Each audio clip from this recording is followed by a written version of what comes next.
morning, Halifax. My name is India Heisey, and you're watching HNN. Numerous Canadian citizens lack awareness regarding the demolition of Halifax's first African-American community, Africville. Today, we'll be discussing the events leading up to Africville's demolition, as well as the significance of Africville today. To better understand these events, we'll be discussing them with famous historian Ben Walsh. Thank you for joining us today, Ben. Thanks for having me, India. I'm super excited to raise information about this significant event in our history of Halifax. Wonderful. Well, I would like to start off by asking when and where Africville was first established.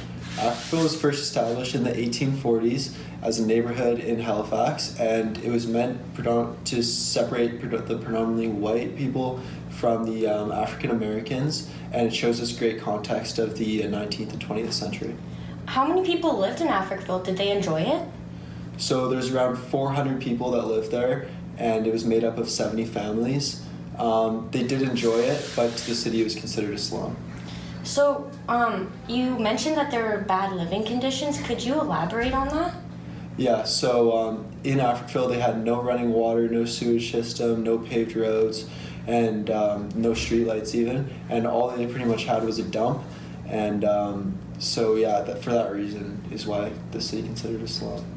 Wow, that is awful. Did the city have any desire to change the conditions of Africville?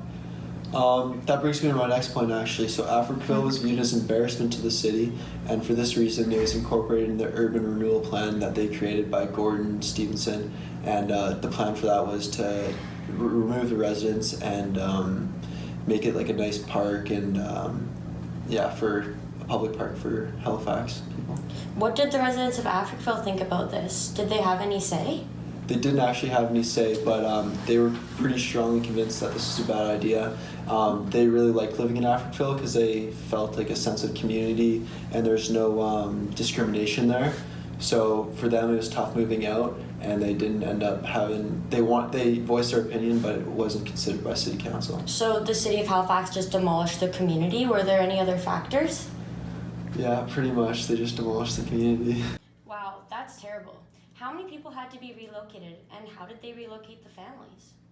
So they relocated them by offering them $500 and an improved way of life. So the residents of Africville didn't actually have proof of the land, because back when they got it, they didn't have any paper, like they didn't sign anything. So they technically were forced to move. So after that, how were the people and the families affected by the relocation? So they had to move back into the community that they were originally moved out of, which still faced discrimination against their cultural, and they lost the sense of their close knit community that they had in Africville, right? Yeah. The Africville community really suffered through so many hardships. It's important to reflect on these negative parts of our history. Has Halifax done anything to commemorate this?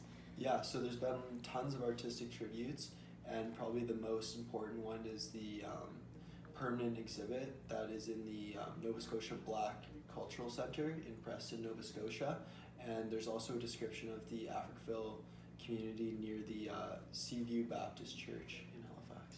That's so wonderful. It's so important to educate people on this. Thank you so much again, Ben, for joining us today. My pleasure, yeah. Thank you so much for joining us today on HNN, and have a great day.